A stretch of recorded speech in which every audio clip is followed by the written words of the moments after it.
Is it still upside down? It is still upside down. Is there a button? All right, I gotta quit. So why is that? I don't know. Oh, it's just my screen's upside down on the back. Hey guys, technical difficulties. Professional. Technically challenged.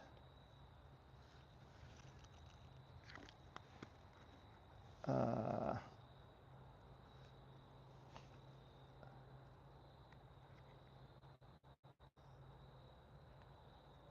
okay. Kelly, I need your assistance here. Okay, what do I need to do? Well, you can probably start moderating comments, but Well, I gotta see if I can get you to pop up.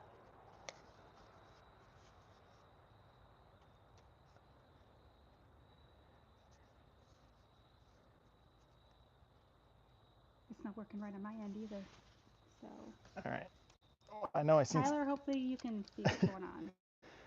I gotta flip it around because a bee in my face too. Get away, bee.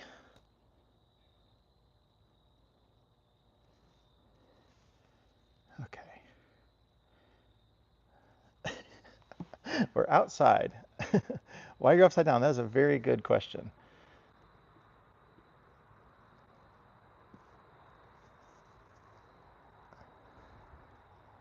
All right, so if I click this, I guess that'll work, but it'll be backwards.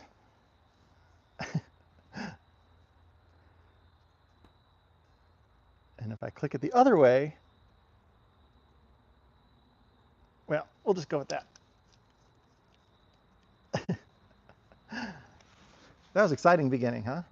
I actually am very technologically challenged. I was trying a new screen that lets me use the other side camera, but it was perfectly fine until the very second I hit go live, and then it flipped it upside down when I hit that. Makes no sense to me. We were sitting here perfectly fine, seeing it the right way, and then we weren't.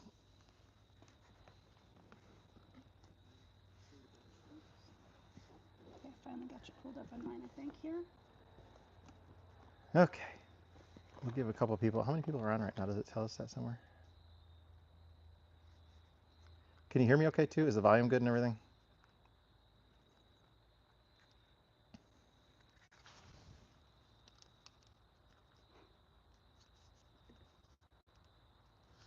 There we go. Sorry about that. Are you seeing comments? Because on my Yes. end here, I'm seeing nothing. Nothing's coming up. Yep, I see all kinds of comments. Maybe just pull it up on your phone instead of your computer. We haven't done a live in a while. Nothing's working right.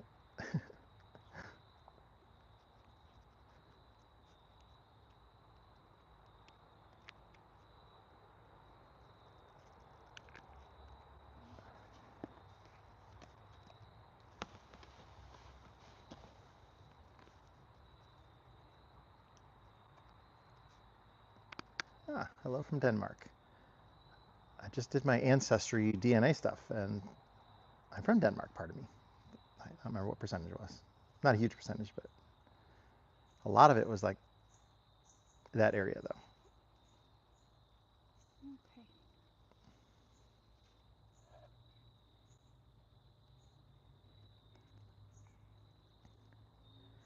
Okay, so we'll take a few questions, and I'll probably talk a little bit about what we got going on here at the shop right now, because there is a lot of stuff going on.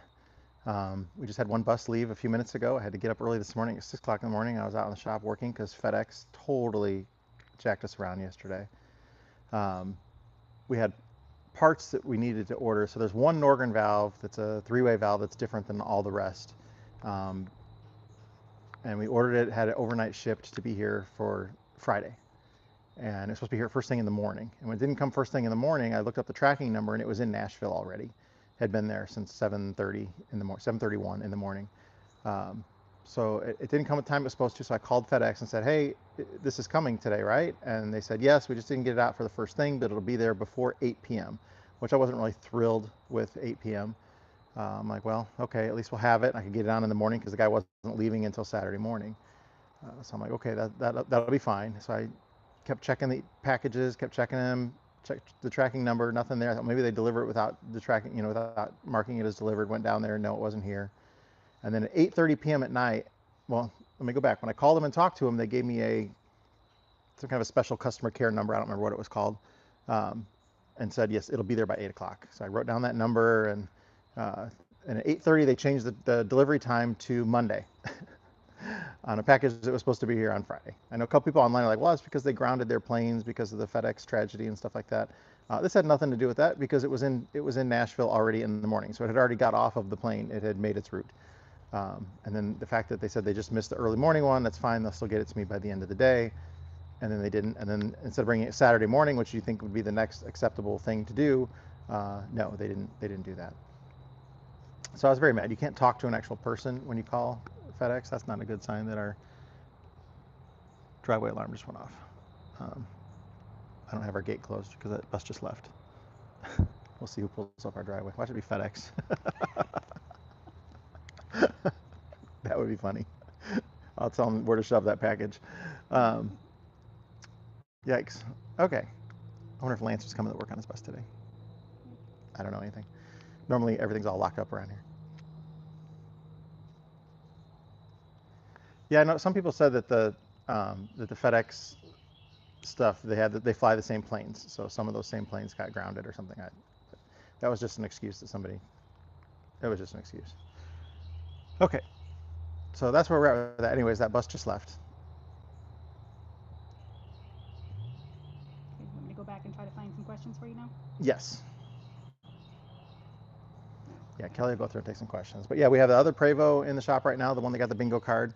Most of the parts are in for that. We're still waiting on the air tank. Has not. Oh, that's probably what's getting delivered today. Is that air tank? There might be something coming from FedEx that's a totally different package that was supposed to be here today. Okay. Can you explain how to repair the block between the O-rings and the sleeve?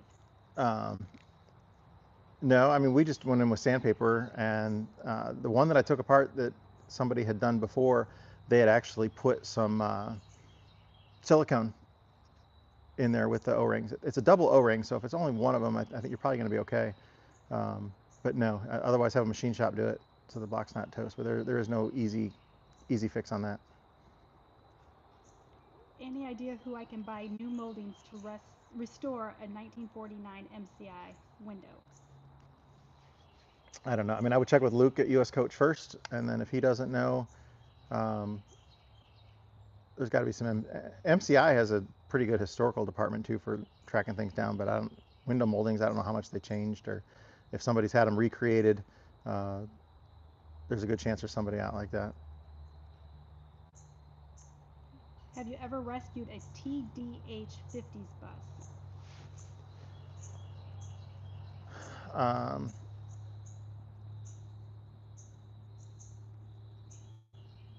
So transit, D for diesel, and automatic transmission, 1950s. I mean, we've worked on them. I haven't rescued them, but there are a couple of them up at Stan's place that we worked on were automatics like that.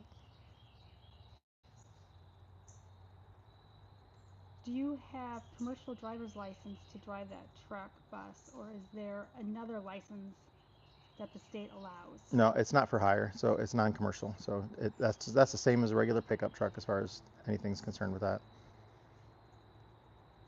Are you located near the plant that exploded a few weeks ago? Yeah, it's like 14 miles away. Kelly heard it. She thought somebody broke into the shop. She thought somebody I heard it and felt it. Yeah, heard it and felt it and thought somebody kicked in the door in the shop. And it turned out it was that explosion. That was super, super tragic.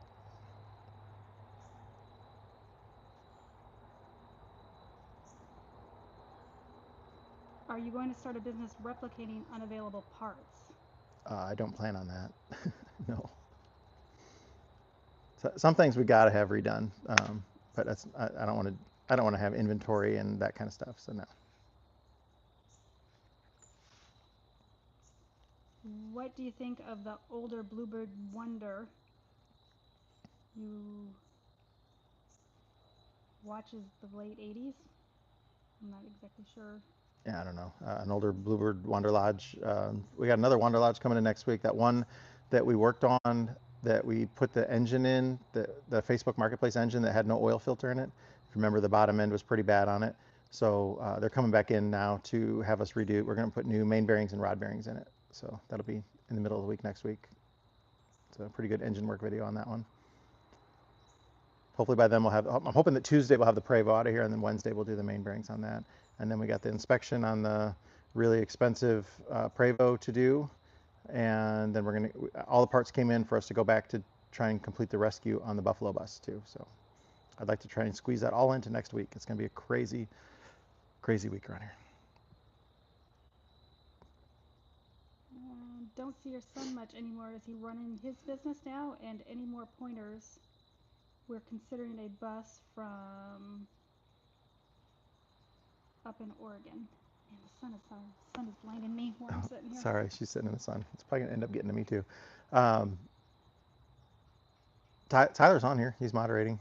I saw him make a couple comments on there. He moved back to Indy like, I don't know, 3 years ago.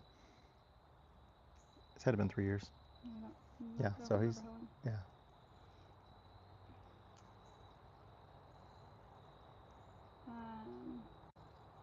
So any pointers, considering that they're getting a bus from Oregon? Just look at everything real good. Make sure everything is, well, depending on what kind of bus it is, look out for rust, make sure it airs up and there's no big air leaks and not leaking fluids all over the place. And, if you can jack it up and check the wheel bearings and that kind of stuff, the more things you look at, the closer you look at the more things, the better your purchase is going to be. It's not uncommon for a bus to come in here and have $30,000 worth of work that needs to be done on it. And somebody bought a bus that they thought was in very, very good condition. If you can't afford to take that kind of hit, or if you're doing all the maintenance yourself, it's not quite that bad, but that was a $30,000 repair here is probably $14,000 in parts. So it's not like it's the labor thing. You're still going to get a big hit. That stuff is very expensive. It's larger, it's heavier. Any regrets on moving? Oh gosh, no. We love it here in Tennessee. And when we went back to our family tree stuff, people, several people on here made rude comments about Yankees moving to Tennessee and being rude like that. But my family's originally from like 40 miles down the road, Tennessee, a couple generations. So that was kind of cool to find out. Any plans to tackle GMC motorhomes from 1973 to 78 or gas engines? No. Yeah, I don't work on gas stuff at all like that. I mean, no. I mean, we'll do the chassis stuff and things like that, but some of that stuff too, the special parts, I don't have the network for that. And Luke doesn't carry that kind of stuff. And were there ever major changes or improvements on the 71 series? Can you guys hear Kelly okay when she's reading the questions, by the way? I know people have said before that they can't hear her very well. So let me know if that's working out. I have a mic on today, so I'm hoping that you hear her better than the camera mic that we used to do it with. No, there was no, I mean, other than, yes, you can hear it good. I mean, the super early ones, yeah, they made some changes and stuff like that. But yeah, once this version got going, yeah, they didn't really change anything on it. The 92 series had some upgrades when they came up with the silver. They had some problems with them before, and the silver is a much better engine. And just as a reminder, you can't just paint a 71 series silver and then charge more money for it and call it the highly sought after silver edition like that. If you remember that one bus that we had here where the guy, he actually had it on video. He played me the video of the guy selling him the bus, and the guy's like, this is the highly sought after silver edition. And it's an 8V71 painted silver. And he's like, I've had several people offer me a lot of money for just the engine. So there's no way that happened. Where did Lenny come from? My wife's cousin sold one like 25-ish years ago to someone down in Tennessee. Yeah, this came out of Statesville, North Carolina, as you can read, if you can read backwards there. It was in Greyhound service, Pennsylvania Greyhound lines, which then got bought out by Southeastern Greyhound lines, I think is what it was, and it basically ran from Detroit to Chicago to New Orleans to Miami and then back up, so everywhere in between. We actually have his destination sign hanging in the shop, so that if you see that in the background in the videos and stuff, that big sign on the wall in there with all those destinations of the cities, that is Lenny's original route. It's actually stamped 1947 on the back of on the back of that sign too. And we plan on hopefully this year taking Lenny on that route. So Kelly and I are going to take a trip in the bus, and we're going to go city to city to city to city to every destination on that sign. That should be a really, really fun trip. We've been talking about doing it for a while, and now that Lenny's all restored inside and just about, he's ready to hit the road again, we're going to definitely do that trip. It'll make a great video too, I think, to retrace his roots and go through all those destinations. Okay, how old were you when you first started working on buses, and did you learn from your dad? No. Yeah, we have a video. If you click on our main channel, it'll say how I became the bus crew. It's like pinned on there. You can't miss it. Just watch that. It'll tell you the history of how we got involved in it, and it is nothing glamorous like that. What additional tools would you love to have? I don't know. At one point, I really wanted to get some lifts. I thought, man, lifts would be great. But we end up taking the wheels off of the buses so much, and then the lifts are just going to be in the way. Um, we are going to have the outside where we're at right now under the arch. That's going to get concrete out here, and that'll give us another work area. We're working on so many buses that it's hard to just have two bays because we're always waiting on parts on something. So this will give us four spots that we can work on out of the sun, and one, two inside and then two outside, but they're still covered. So that'll be nice. So that's coming up. We're going to get concrete outside. How about a rundown on your solar power, how your solar power is working on the mountain? Any changes you do next time? Are the mini splits providing heat? Yeah, the mini splits do all the heat in there. The mini splits are incredible. They keep it super cool in the hot. It can be 105 degrees outside, and the shop is 70 degrees, 65 degrees. And in the wintertime, it keeps it. We don't want that super hot in there, and it keeps it just fine. The temperature is great with the mini splits. I'd probably add more panels just to get a little bit more production out of it. We got a lot of batteries. I think we're up to like maybe 70 kilowatt hours of battery storage. So we got quite a bit of battery storage. But I'd probably add just another 10, 15 kilowatts of solar panels too.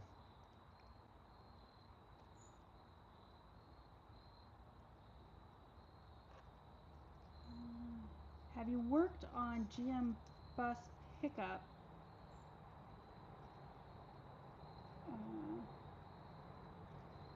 It's not making sense. Have you worked on GM bus pickup? You drive bus in center. They only made like 14 of them. Only 9 survived. Oh, I think he's You know what talking. I'm talking Yeah, you're talking about the Parade of Progress buses. No, I've never worked on any of those.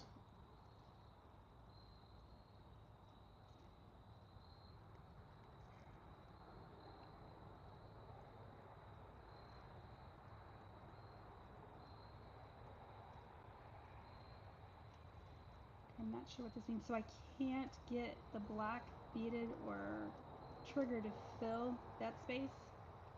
Tigger, that's TIGged? t- TIG weld? maybe. I mean, yeah, a machine shop can do anything. Yeah.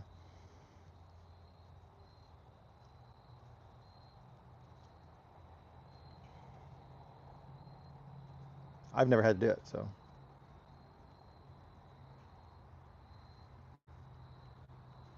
When you repaired the boat engine, you mentioned a seal failure in the liner that seemed to be appearing more frequently. Please explain.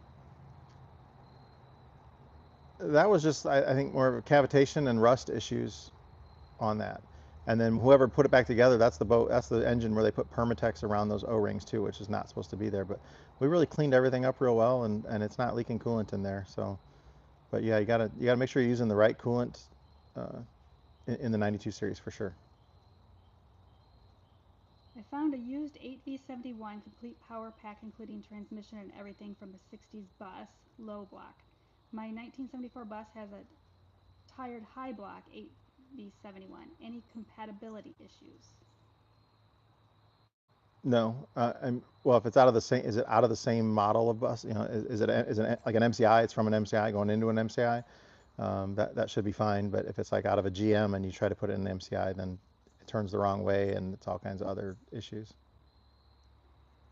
Do you do any machining in the shop? No. What length is Lenny and what gas mileage do you get? Lenny's 35 feet, and we get about 9 miles to the gallon. He can probably get 10 if I would go a little slower. I don't have it. I don't have that ability to go slower. You have one speed. Foot to the floor. I'm waiting for the day I get pulled over. Um, I I can't speed that much. I mean, he doesn't go crazy, crazy. I can't go more than 10 miles an hour usually over the speed limit, at least on the interstate.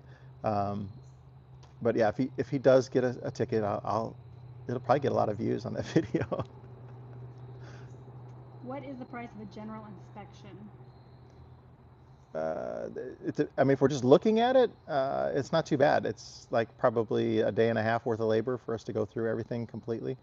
The problem is what we find, and then what needs to be repaired. That's where it'll get you.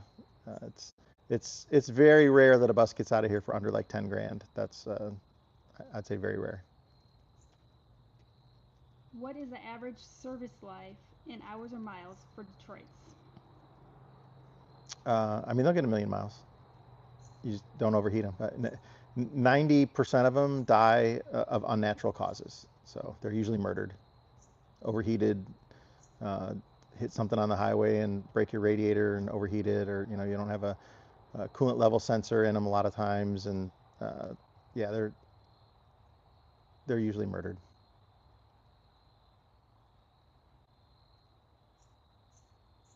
Have you ever thought of having AZ expert to your shop? Um, what's that guy's name?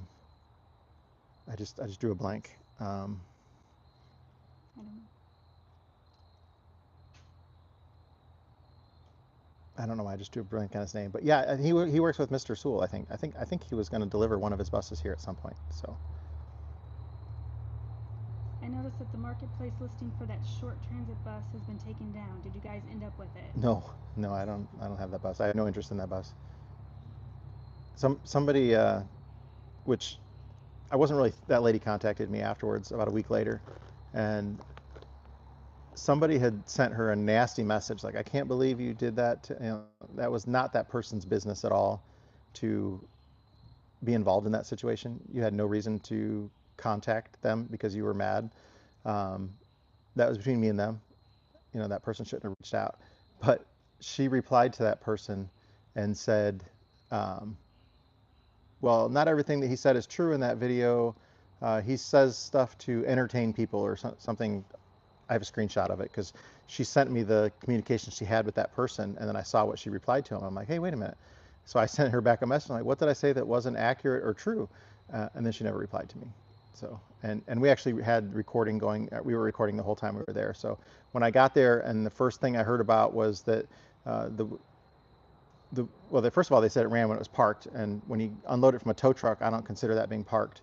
Um, but the guy said, oh, well, when we winterized it, the ad said they winterized it. And then I get there and the guy says, well, we winterized it. I went out there and I sliced the lower radiator hose, and then I wasn't sure if that got all the water out of the block. So then I took the plugs out of the block, but I'm not sure where they're at. The drive shaft isn't on it. I think it's in the back of the butt. I'm like, none of this stuff was ever mentioned. And I had mentioned to them that we were coming to get it running and driving and drive it out of there. And that I had a place I could go to in town once we got it going to work on it. And then all these other things came up, and then that's when we found all that water in the engine. And I was like, this thing didn't get winterized; it got frozen. And then somebody thought about, hey, there's water in it or something, but they didn't drive it in; it didn't move in. It was unloaded from a tow truck. That was never. I was very upset. But we had that whole thing on recording the first time we were given that information. Does Lenny's transmission shift with linkages or cables? Its linkage is 35. It's probably, honestly, I would say 50 feet of linkages. The bus is only 35 feet long, but because it's the column shift, it goes this way, that way, and then another way, and then all the way back. And if you're holding on to the gear shift, when you hit a bump and the bus flexes a little, you feel the gear shifter, linkages moving as it's doing it. It's a long, long way to go. Scott, you speak so eloquently. Do you have an educational background? I love the way you speak. I barely have an education, so I don't know. But you used to speak all the time though. Oh, yeah, well, not really. How is Jonathan and George? They are doing great. George is on vacation. Uh, he should be on his way to Florida right now. He's heading to the Keys in his bus. George had such a stressful week, uh, actually a few weeks. Uh, First, we made him put lipstick on, but we didn't really make him. I was going to do it if he didn't do it. Thank goodness he did it, and I didn't have to. For the lipstick on the pig thing. Uh, yeah, George, his bus has been here. He took it after we did all that work on it. He drove it back home to Missouri, and then he works here part time, so he travels back and forth. So he'll be here 2 weeks at a time, and 2 weeks back home, and then 2 weeks here. And he was staying in his bus while it was here. So his bus has been here for a few months parked, and he kept saying he was going to drive it and use it and move it around and stuff like that. Um, well, he went last Saturday to get it ready to go on his vacation in the Keys. They've got this really cool RV park booked down there in the Keys. He loves the Keys. George loves the Gulf. He absolutely loves it. So, anyways, he's got this trip planned. He goes to get in his bus. He fires it up, starts up great, runs great. The transmission light, the display is supposed to say neutral, neutral, and it says neutral, and it's got like a dash or something like that. And you can't, it won't go in gear, it won't move. So it's basically just a brick. The electronics, something went out. So he's pulling out he's looking at every schematic and everything, did a rodent chew a wire or, something. And he's absolutely pulling out his hair, just going crazy. He's got this vacation book. They got this really nice RV resort paid for. And now his bus doesn't even move. And he was in a complete panic. This was Saturday, and he was supposed to leave. I think he was supposed to leave Saturday, or maybe, yeah, Yeah, I think maybe he's he's gonna leaving leave Sunday. I don't Sunday. remember what it was. Uh, no time frame at all though, and the bus isn't going. They didn't have to be there until, I don't know, Monday or something. Um, but he had to go back to Missouri with the bus, load up everything for the trip and all that. Anyways, couldn't figure that out, and then checking every relay and all kinds of stuff. And then finally, he's like, everything really seems like it's the computer on it. So he pulled the computer out, and all kinds of corrosion. If you remember that one that we had to have a D deck replaced on another bus, it looked exactly like that inside of his computer for the transmission. Just it had a previous repair done on it, and like you could tell what the previous company soldered in there because their solders were big blobs of solder. It was just like, wow, I can't believe. I don't remember what the place he sent it to. I don't want to say the name because if I get it wrong, but like you could solder it. Anybody watching this video could solder it as good as what, if you're going to solder on a circuit board, you need to be like using a magnifying glass and really fine. This was like done, uh, what are those, like with a branding or what is the iron when you do the wood burning? That's what it looked like they used for a soldering iron. It was terrible, but that's not the problem. The problem was the corrosion that was in there. It was all just white stuff growing up all over everything on there. Anyways, so he ended up contacting, trying to get a new computer, and that like, they want you to send the old computer in. They'll read it and then copy the data to it. But he ended up finding Weller Transmissions could look at the factory specs and just duplicate all that. And they shipped it out Monday.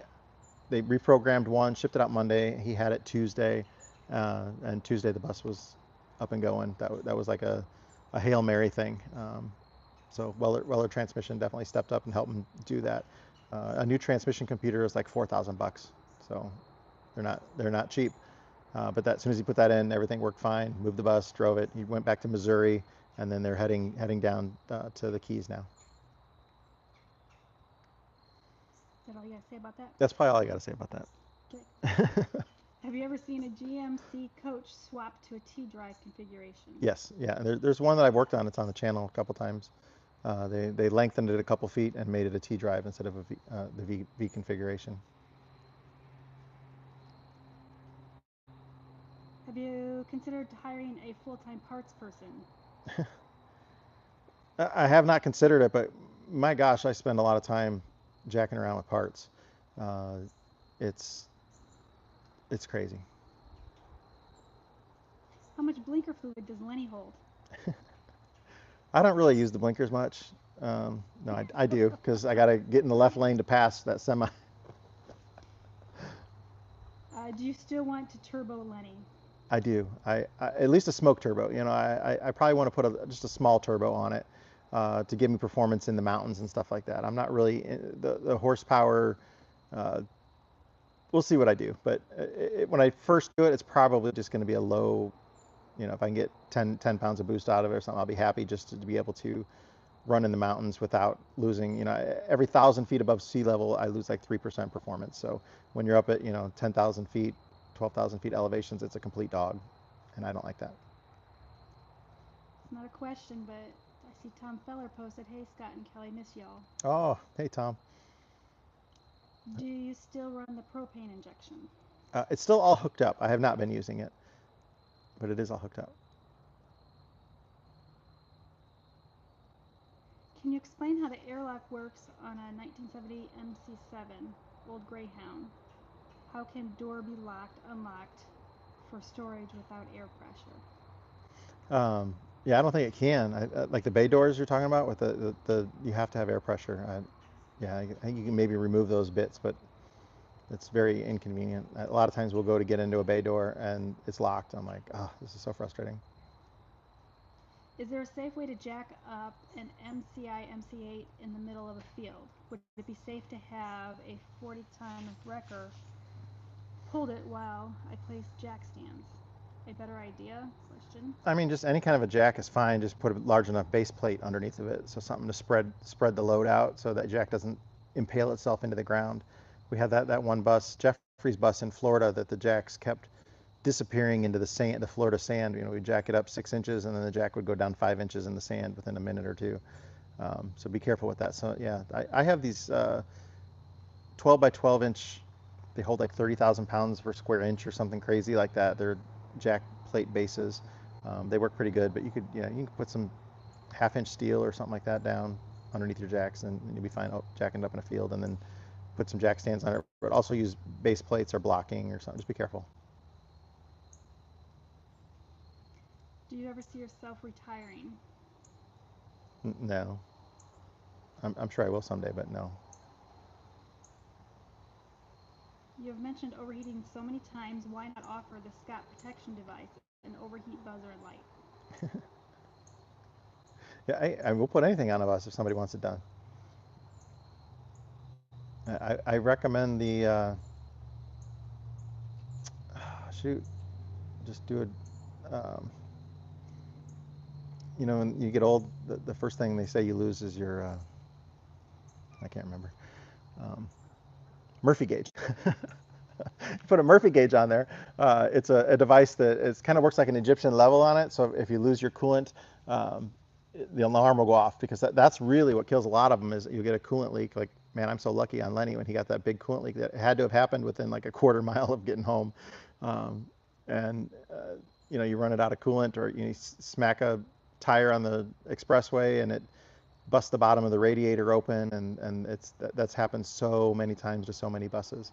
But yeah, a coolant alarm. I mean, the technology is so much better nowadays, where you can get things that set off alarms for you. It used to just be, you had a gauge, but the Murphy gauge, you can set it up for if it loses coolant level, an audible alarm too. And a lot of the gauges you can set pre-programmed temperatures in to have an alarm too. It's just a matter of people wanting to pay to have that done. I highly recommend it. Um, but whatever. Have you ever considered or seen electric cooling fans on a bus with a squirrel cage or other mechanical fans, or does no electric fan move enough air? Oh no, they do. The new stuff, that's all they have is electric fans on them. And we were just looking at doing a conversion.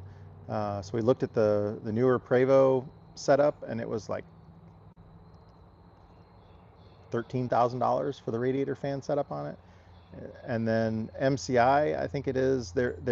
I might be getting them wrong, but the MCI has like 6 fans. The setups are a little different on them, but it's still super expensive. But you can buy a couple of the different fans at a time. But I think they were still like $3,000 a piece or something like that. You probably have to put it. I would have to put a different alternator on my bus to power those. But the technology is there. The modern buses, the new stuff that's coming out is electrically cooled radiator fans. They are not like the fans that you buy at AutoZone. They are not like that at all. This is uh, those are like on your radiator, okay, versus where you can't stand up with one of those fans. When is Lenny getting a turbo? Uh, you know, in a perfect world, I would have time to work on Lenny. I have so many projects and things that need to get done. That is just not a huge priority. I got his Jake brakes. I still need a Jake brake valve cover, and once I get the Jake brakes are going on, I just haven't had time to mess with it. I want to do it. We did put a lot of work in Lenny in the last couple of years, and he's gonna, we're starting to travel more with him, and we're gonna start, we're trying to try to do one bus rescue video a month, where we go on location and do that. And so Lenny's going to get used a lot more, and so he will be a little bit more of a priority. But it's just uh, everything right now. We've just been investing in the business here and in the property, and uh, we'll be able to start going out more and doing stuff in the future too. And now that we have George here helping us, plus Jonathan full time, they really do the bulk of the work. That's for sure. With turbo intercooled Detroit boat engines, I was told to run them near full throttle or risk shortening their lives. Is this advice true? Yeah, the oil pressure is higher. You don't want to lug them on anything. You don't want to go crazy up high like I've got the governor set on this. That shortens the life. If you run them, 2100, 2000 RPM all day long, they're going to last a long, long, long, long time. 1200 RPM, they do not like. The oil pressure is less, and yeah, but 2500 RPM, 2600 RPM, like this one is, that's not good for it. I may have missed this, but what was the outcome of all the defective kitchen appliances? They fixed all of them. Um, I don't even remember now. Did they replace? Did one of them get replaced, or they just get fixed? Fixed. Okay, Um, yeah, they but they all work now. So it just took a while, a couple of visits, and when you buy a new refrigerator and then you had to wait 3 months, I think it was, or it was months. We had to buy another refrigerator to be able to live while they were fixing the other new refrigerator. And you would think a brand new appliance that it would just come out and uh, either replace it or do. You can't not have a refrigerator in your house. So that part sucked. But I think from what I read, all refrigerator companies are producing shit nowadays. Oh, sorry, bad stuff nowadays. Um, Low quality, highly over technically reliant on the stupidest things. And they used to make a refrigerator that would run for 50 years. Now they make a refrigerator that runs for 5 years. They sell refrigerators. So Tyler said swear jar. That's funny. Oh boy, George would be broke if we had a swear jar George still. would be broke. Um, what happened to the young girl in Florida that bought bus you looked at for her? She lived in that bus for several years. She since sold it and got married, and yeah, I'm not sure, but yeah, she lived in it for several years. I know the last hurricane, or Not the last, the one the before. first hurricane that went through Fort Myers, I know it definitely affected them and took out their church, and all that whole area just got hammered. And then they were rebuilding, and then another hurricane came through, and yeah, I don't really know I don't know where they're at with the church now, but that sucked. Have you considered having parts in stock that you frequently have to replace? Yeah, we inventory quite a few things. There's a lot of stuff that we use quite often that we have here, um, but there's just so many different models of buses, and most of it comes relatively quickly. Although we just found out that the front brakes that we just replaced on that Prevo, uh, that brake drum has been discontinued by Webb as well. So uh, that's going to be an issue in the future. We've been replacing front brake drums on Prevos, uh, 6 of them, 8 of them a year or something, and now that's not available. That's going to come back to that's going to suck. And I don't have room to stock brake drums here, but whatever's produced out there is what's out there now. So I know Brandon at Cardinal Coach, he's got a great little YouTube channel that he started. I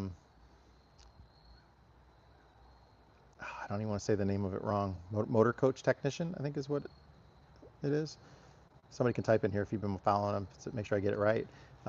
He's looking at buying, maybe like a dozen of them just to keep as well. But yeah, and then he's going to send one off to get it duplicated so we can have another manufacturer ready to go. But those take time, and at some point that is going to affect us because there's a lot of buses that run that drum too. Just like the MCI regular rear brake drum that we came across last year, that web number 6400 or 6402B, something like that. That is no longer available. The problem is Webb hadn't sold that drum in, I don't know, 10 years because so many buses ran it. There were so many bus companies that had them sitting around. They ordered them by the pallet. So everybody was buying the new old stock, getting them from the Motor Coach Technician. Yes, there he is.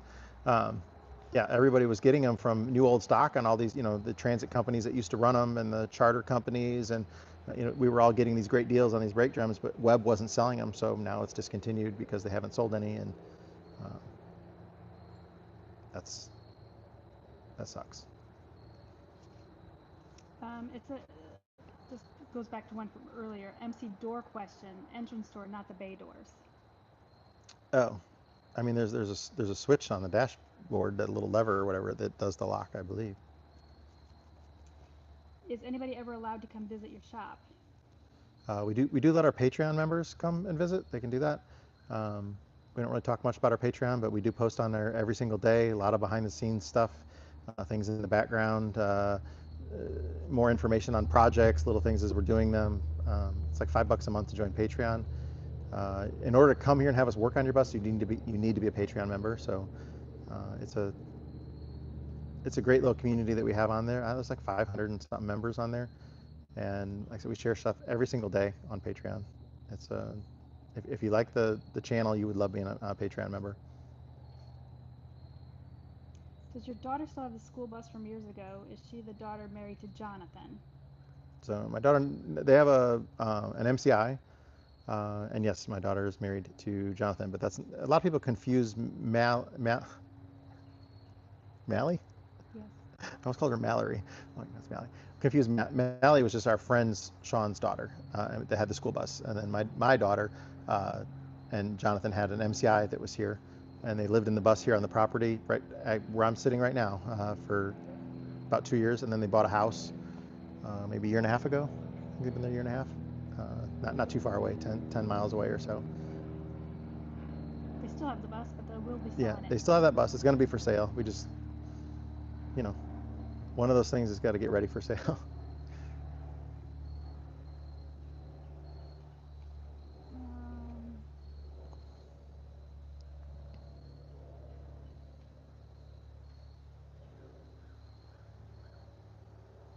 Sorry, Matt. It shot me to the bottom. I have to go back to see.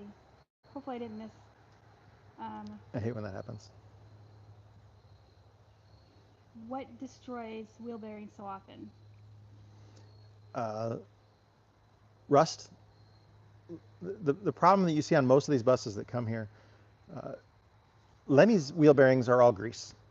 And you can let a greased wheel bearing sit for a long time and nothing happens to them. They're completely sealed. The caps that are on there, there's no vents. The grease stays where it needs to be. That's great. Let's look at a Prevost that somebody paid $1 million for 30 years ago or 25 years ago, and they used it a lot for the first 3 or 4 years, and then it sat for a few years, and then maybe got sold to somebody else, or then it sat for 10 years or even 5 years, and the wheel bearings are in oil. Well, when they just sit, the oil comes off of the bearing. It's gravity. So the top of the bearing is in no oil, and the bottom of the bearing is in a little bit of oil. And there is a little vent hole on the side of the cap for it, so the pressure doesn't build up and it doesn't blow the oil out and everything. And then, so moisture and humidity in the air is coming in and out of that little vent hole. And cold mornings, hot days, that your drink sitting outside, the condensation gets on there. That happens on the bearings inside. And so you get moisture on there and it forms rust.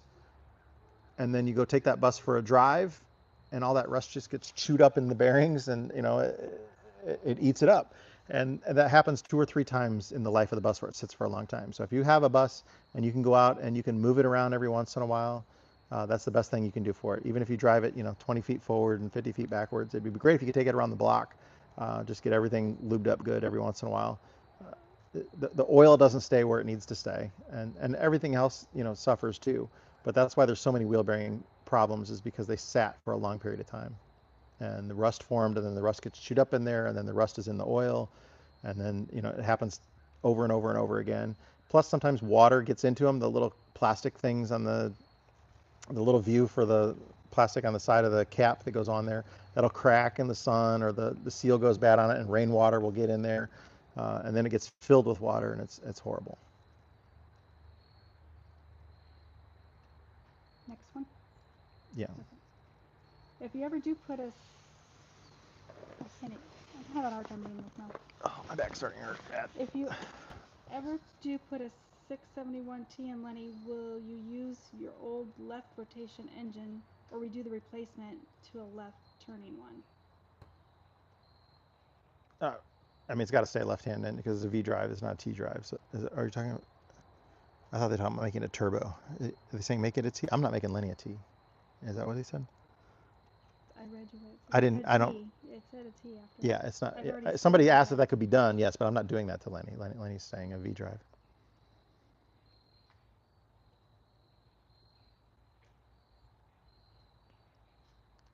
If I confused you, if you said T, maybe I just thought you meant putting turbo on it.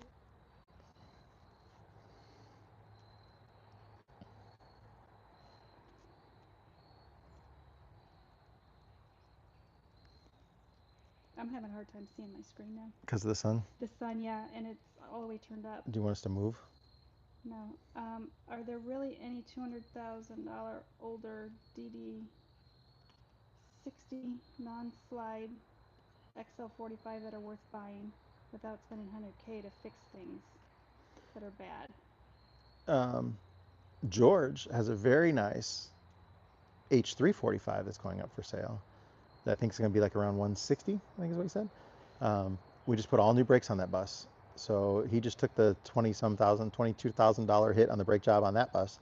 And we went through everything else underneath. It had all new airbags put on like a year and a half ago. We're putting new Norgren valves on it, and Series 60 runs super strong. I think it's got like 160,000 miles. So if you're looking for a 45-foot non-slide, beautiful, it's an H345, but it's had the whole front redone with the new style. I don't know what that cost. It was like, I bet it cost $50,000 to change that front end to what it is. So yeah, it's a beautiful, beautiful bus if you're looking for something like that. Otherwise, check out Sewell Motor Coach. They got that other Prevost that we just went through, that Marathon.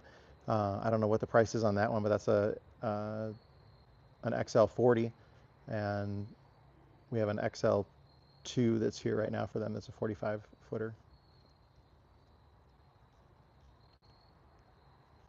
Do I remember correctly that you have a Civic Cruiser on the property that one day you intend to refurbish? If yes, any timing on that? We do have a Scenic Cruiser here on the property. There are plans for something to happen with that bus. The floor has been lowered in it, which is very unfortunate.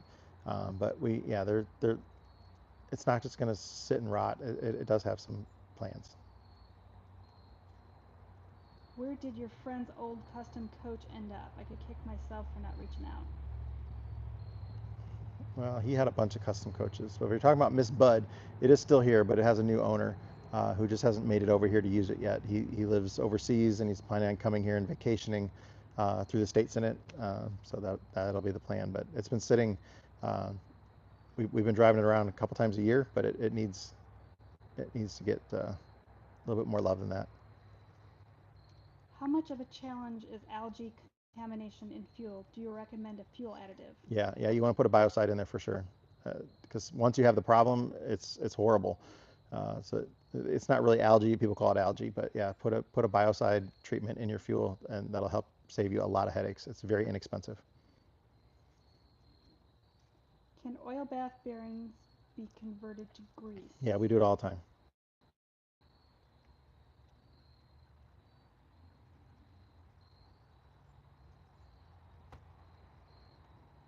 They make a block-off plate that we can put on the rear axle so the differential oil doesn't come into the axle area, into the bearing area. So yeah, once we put those block-off plates on there, especially if there's a little bit of wear on the spindles back there, then it's best to go to grease because then you don't have wheel seal leaks all the time. Would be nice to know the final bill on each bus repair to the nearest thousand for those of us that need to know the cost before we purchase a bus. Can we afford to own a bus?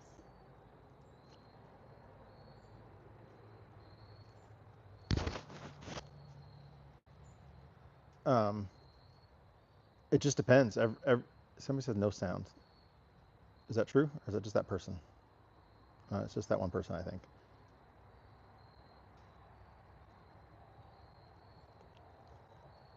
Just messing with you. Let me know if we have sound. I don't know. I assume we do. Okay. Um, yeah, I don't even remember what the question was now. They were saying it would be nice to know Oh, the cost. the final bill on all these that you're working on. I don't know that people would want us to share that. Yeah, it's a lot. I don't know that we had a single customer come in here for under $5,000 in the past year. I'd be shocked if there was. Um, and if you're getting out of here under 10, um, that's kind of a miracle. I think the biggest, Most had been around 20. 20 to 20. 30. It's not unusual to have a $30,000 repair bill, and that's just for maintenance.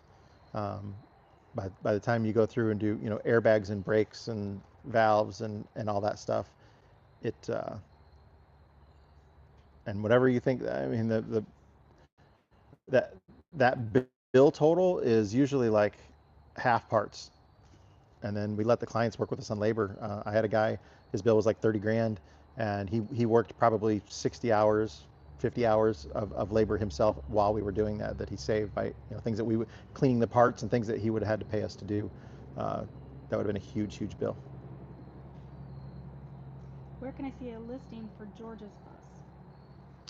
There's not a listing for it yet. There's a video that shows the tour of it. You check it out, and then you can contact George. I mean, he would love to have it sold before he actually has to create a listing for it. That would make him real happy.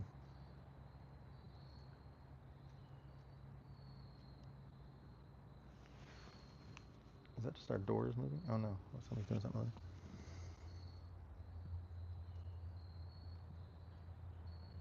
We should probably, I don't know how long we've been doing this. How long has it been? Almost an hour. Okay, yeah, we should probably get ready to wrap up. I'm trying to just, If you want to just skim through, and if you see, I'm skimming through. You should have told everyone to do caps, but they didn't. oh, I So forgot now all about that. I'm kind of skimming. So hopefully I didn't miss anybody's Yeah, question. remind us. It's been so long since I've done a live. I'll do more in the future. Okay, we'll do them pretty. I used to do a live after every project. I forgot I used to do that. That was really fun because then we could. We've been so busy though that you haven't been really finishing one and then have time to before you start the other. We've had back to back to back, 2 at a time going on forever. But when I look back at our old lives, I'm like, I don't even remember doing those. But it's like after every project, we would do a live and talk about the project, and that was really fun, I thought. So I would like to do that. I'd like to do more. We've been posting a lot of videos, a lot of content. Kelly's been helping do some shooting and stuff too. People complaining, how come Scott's not actually working? And but that's because when I'm not working, I'm holding the camera. So granted, if it's usually crawling under a bus, I have probably Jonathan and George do it. But I pulled tires off a bus last week and brake drums and hubs, and I'm doing all that heavy stuff too. You're the boss. You don't have to. What do others charge for labor per hour? What do others? Yes. Most shops in the area, I think, are in the 200 and to 250 range. So it's up there.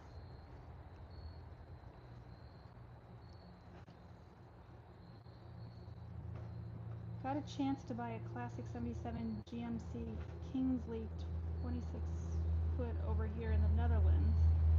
I'm worried about maintenance and parts availability here. Would you recommend going for it?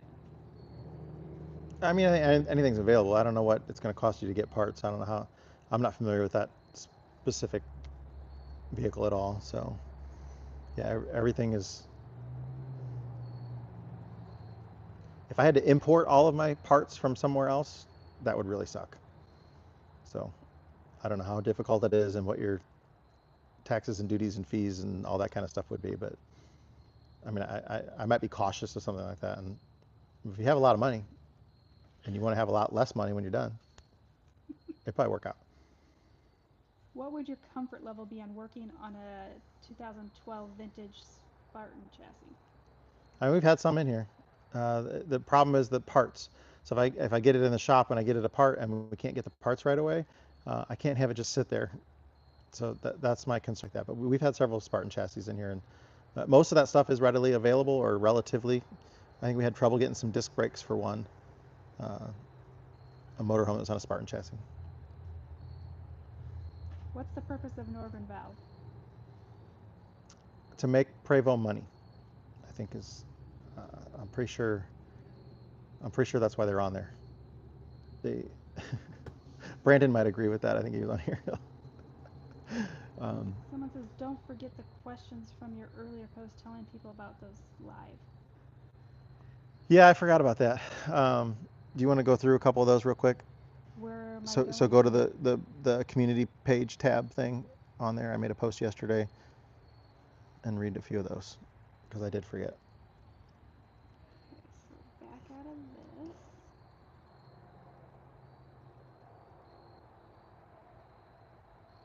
Converting a bus is fun, and if you can do the labor yourself, you can save yourself a world of hurt. Um, there are so many buses that come here that have just had work done at the factory service center for whatever manufacturer that does it, and it's terrible, terrible work. And like George's bus, the Prevost that we have for sale. If you remember, the brakes came in on that, and the rotors were just all rust everywhere. There was like a thin little stripe where the brake pads were working. This is a 50,000-pound vehicle going down the road. The people that just put the airbags on that bus there is no way in the world they could not saw what those brakes looked like on that bus. But they just replaced the airbags and didn't say anything to the guy about how bad the brakes are. Which George's friend owned that bus, and once we fixed George's brakes, George is like, man, my friend's bus, his brakes were as bad as mine. People just assume how bad bus brakes are. They are not bad. You should slam on that brake hard, and everything in the back of that bus is coming forward and going to hit you in your back. It is. It should be a massive stop when you're doing it with the bus. And if you're just slowly creeping to a stop, which is what that bus did, but yeah, that's the kind of service you go in. Yeah, you're paying for one thing, but that shop, they've never done. You take your bus to a Prevost service center. We have one that's in here right now. He just had work done on it, and the auxiliary air system was leaking on it. And when he left there, it was still leaking on it. So he sent it. He took it there to get the auxiliary air system leak fixed, and it's still leaking when he leaves there. And meanwhile, we had like 30 other air leaks that we found on the bus. So one of them, which was definitely caused by them when they replaced the brakes. They cranked the fitting way too tight and cracked the fitting on it. There's no way they did an air brake pre-trip test as part of their final, hey, we just worked on this air system, let's make sure that it doesn't leak more than a couple psi a minute. No, it's leaking 10, 15 psi a minute, and the guy pays his bills and drives down the road thinking, I just had the air system fixed or worked on it, it must be okay. It's not. That they're getting horrible, horrible work done, and then we're redoing it, and only because we give a crap. I'm not trying to bilk my customers out of more money and find more things wrong. I'd rather just go through, do the inspection, and point out all the stuff that we found to them, and then they could fix that all themselves if they would like. They don't have to pay us to do it. I would rather just find the defects, let them know what's wrong with it. This needs to get done, and we try to show you how to do everything. So if you're mechanically inclined and you go to Harbor Freight and you buy some really good air jacks and jack stands and bigger tool, you got to buy bigger tools, because your tool set that you have that you work on cars with is not the same tool set you need. But Harbor Freight has very affordable tools, or you can buy stuff on Amazon, or if you want more of a professional brand, Tecton has great tools. All of Jonathan's tools are Tecton. They are really, really good. They're great. If he breaks one, they come out and replace, or they send it out right away. You just take a picture of it and you send them a picture of the broken tool, and they send you the new one right away. You have it in a day or two. You're not waiting for the next week for the Snap-on guy to come, which I have a lot of Snap-on tools. There's a lot of snobs who are like, oh, you can't use your Harbor Freight, that's junk. It is not junk. It's good tools. And when they break, they replace them really, really fast. And we break tools. I'll break a Snap-on tool, and then I'll grab the same thing from Harbor Freight and put it on there and break it too, or vice versa. If it's gonna break, it's gonna break. But you need bigger tools. Did you find some questions? Yeah, I finally got to it. I'm done preaching. Amen. What are you doing with old oil and tires? Luckily, our local dump takes the oil. They use it in all their tractors and stuff like that. So they use it as diesel fuel, or the used oil for that. So they take all that. And then the tires, we don't mess with them. They get disposed of at the tire shop. So we don't actually change tires here. So we take them to a tire shop, and they can dispose of them there. Okay, you already. Someone asked about, do you ever see yourself retiring? But you had already answered that. I gotta take a drink. Sure would like to learn more about your team. Jonathan and George are great. They certainly are great guys. Great to work with. Uh, Jonathan knows probably 90% of what I know about working on buses. I have full confidence in anything that he can do. He's strong as an ox. That guy never complains about anything. Um, he doesn't lose his temper. Yeah, he just works. He's pretty quiet. So, which he says he bundles it all up on the inside, doesn't let it out. But as far as having an employee, you could not ask for a better employee than Jonathan, for sure. Just super hardworking. Uh, yeah, can't say enough about Jonathan. He will do anything, and he pays attention to what he's doing. He does it right, and it's he's phenomenal. George, on the other hand, he's got all the. That sounded like I was saying something bad about George, but no. On the reverse side of things, George has a great automotive background and the technology side of things. So the electronics that we're getting into these later buses and stuff like that, George knows all that stuff really, really well, and I don't.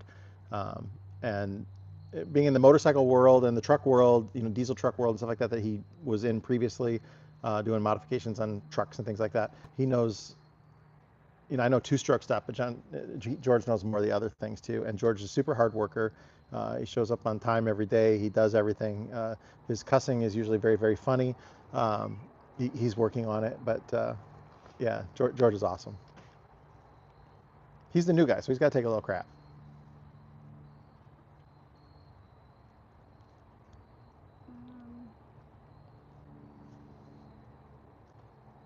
This doesn't.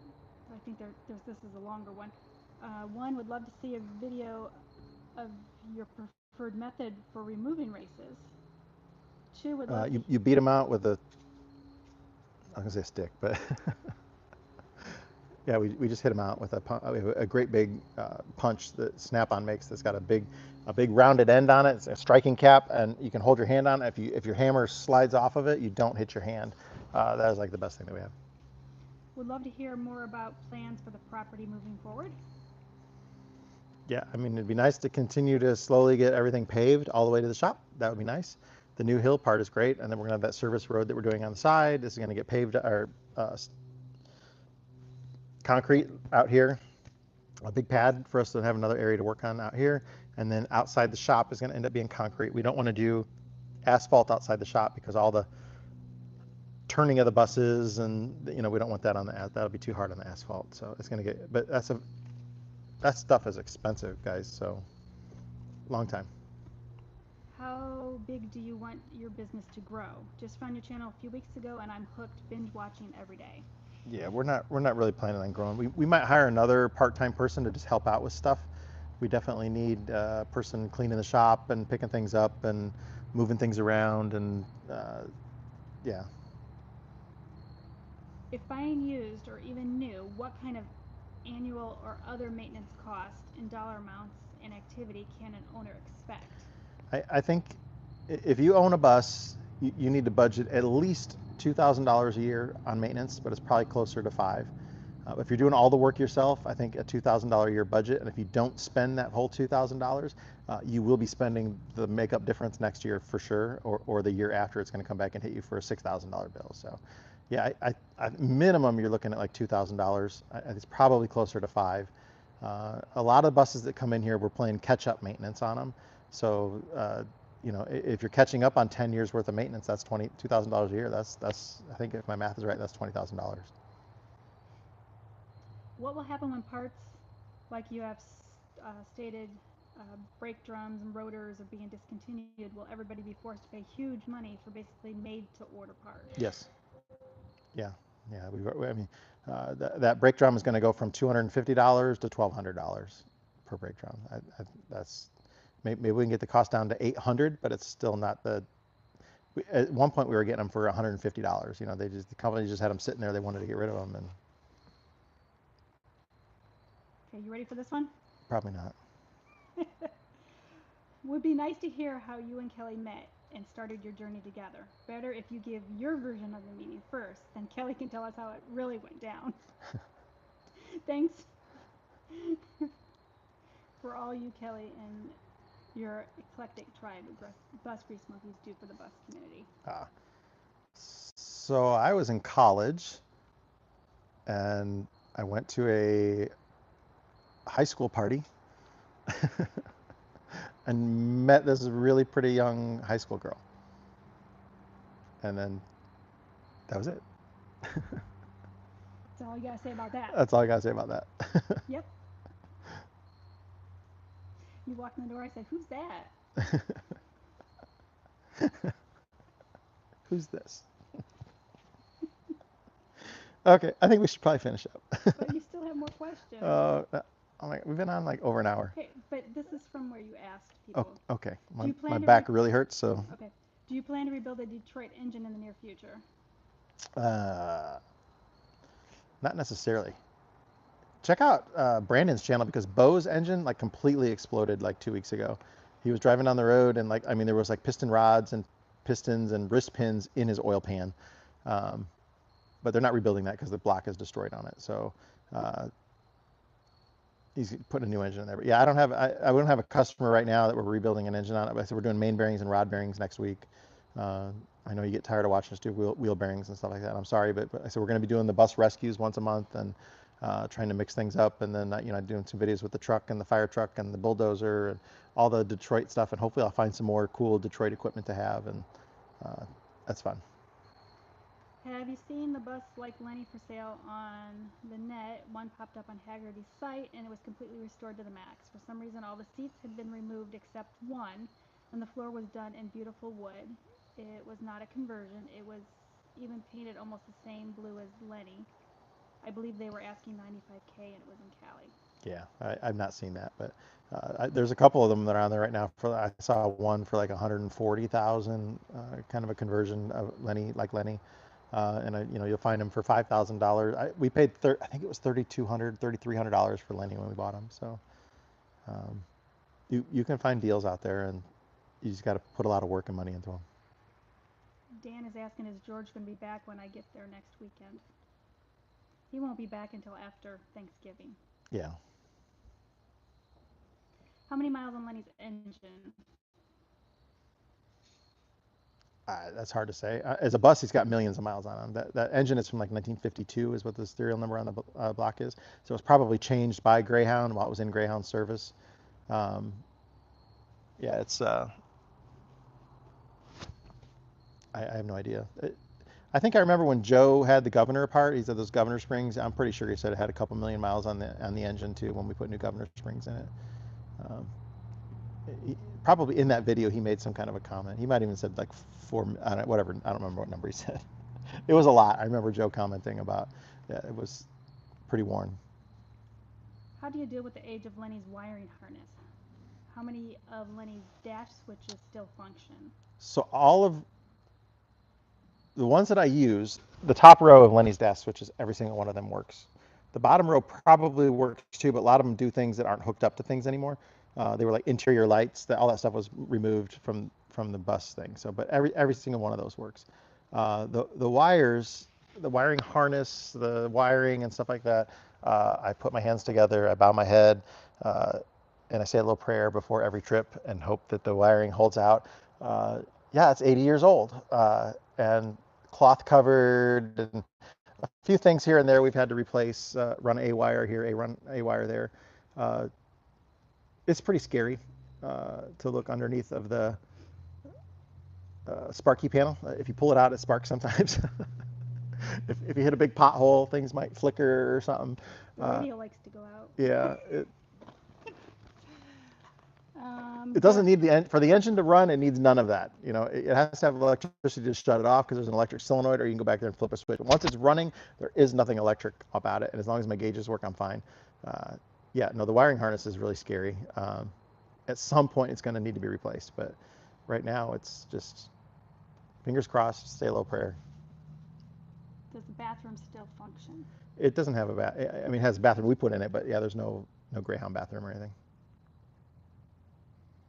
I like where you live. Any property in that area for sale? All kinds for sale. There is a lot for sale, but prices have really gone up. Yes. Crazy. Like things that were like $100,000 when we bought this lot are $400,000 or $500,000 for that same lot right now. It's insane.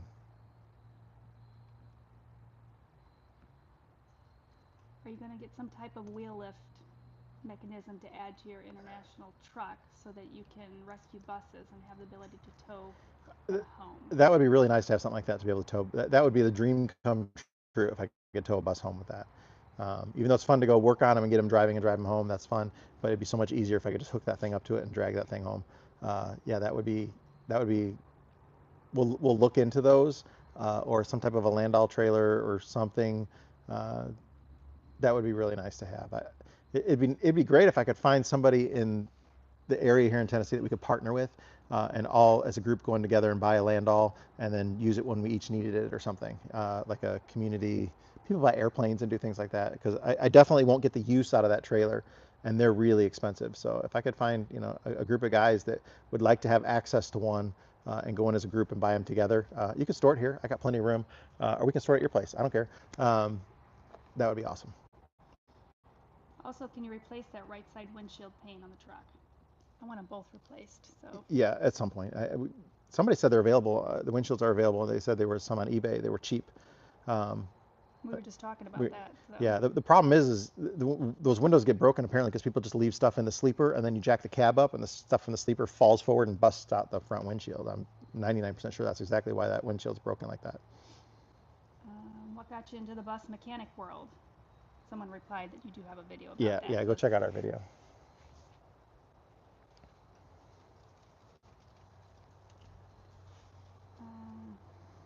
Yeah, I know Tyler just mentioned, I saw it go by on there, that he mentioned that he was here, he was watching Leroy while we went to the Random Acts of Camping. One thing I haven't talked about on the channel, and I'll talk about it real quick. We had a guy come walking through the property earlier this year. We have no trespassing signs everywhere. We have remote cameras that are cellular that send us alerts when somebody comes in the driveway, and we have gates that are locked and closed down there. And this guy did not come up our driveway. He climbed up a hill, which would not be a hill I would ever want to climb up. And he's wearing a black hoodie right before sunset, walking around the property. Again, no trespassing signs everywhere. We see him, raining out. and it was raining. And we see him go by the apartment side. I didn't get the notice from any of the cameras.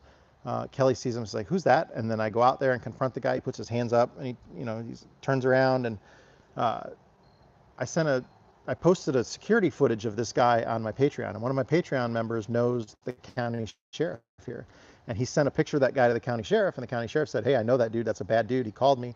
The guy has like 86 criminal convictions, from burglary to theft to assault, and 4 of them were for rape that were on there. And immediately went out, and Kelly's got her own Glock now, and you don't want somebody like that walking around on the property. And that was a super freaky situation to know that the guy's had escaped from a penal institution. His rap sheet was just so long. He's like, how can you have that many things on your record and be out walking around still? And he made up this whole story about he was looking for this place called Hidden Valley, which there's a lot of RVs and stuff that are there in the area. Not but even close to us. It's like 20 miles away in the county. It's nowhere near where we are. He was up here looking for no good. And you don't just walk down our road. You don't just, yeah, at any point do you end up here by our shop. You don't it's impossible to accidentally end up here. So that's why everything is locked up all the time. We can't have people coming and going too, but yeah, there are security cameras everywhere. There's the cellular cameras, so we get notifications. We got more of those. We use the Barn Owl. Uh, it, it's not cheap to have them, but it's nice to know when people are on the property, and uh, she's safe now. So, and when I am on the road, the whole reason I mentioned this then was Tyler watched, came here. We'll always have somebody here. So if I'm out on the road, somebody's here watching the property. Nothing is abandoned. Nothing is free for the taking around here. Uh, so even though we're going to be traveling and people will know that we're traveling, the place is not left unattended.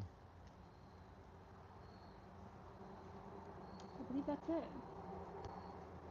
I didn't go back though, because I'm not on your live thing anymore. So unless you want me to go back and look at that.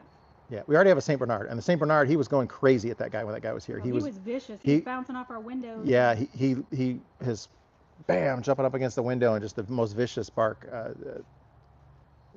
He's great. He's a great dog for that. He does not like strangers at all. Okay, so we're gonna finish up. We're done. Thanks for tuning in today. I know, geez, it was an hour and 15 minutes, something like that. yep. Um, we'll do more lives. We got more videos coming on everything, like a lot of unique projects. We're trying to mix it up, trying to do more videos. Make sure you subscribe to the channel. If you want to think about joining our Patreon, I recommend it. It's a great way to stay in touch with us. The Patreon stuff helps us fund the business things around here. So shop supplies and tools and things like that too. So it's check out the links on our YouTube page. You can just click on our about. I think it's right there. And patreon.com/busgreasemonkey, I think is what it is. But $5 a month gives you great access to other things that's going on. You can come here, you can visit us, you can talk to us. That's how when you want to get your bus work done, you got to be a member of our Patreon. We're like Costco, you got to be a member. We're not open to the public. We're not open to the public. Yeah, that's the whole thing. There's no signage. We don't have any of that kind of stuff. All right, guys and girls, thank you very much. Appreciate it. And I have no idea how to end this, so the ending will be as good as the start when we were upside down.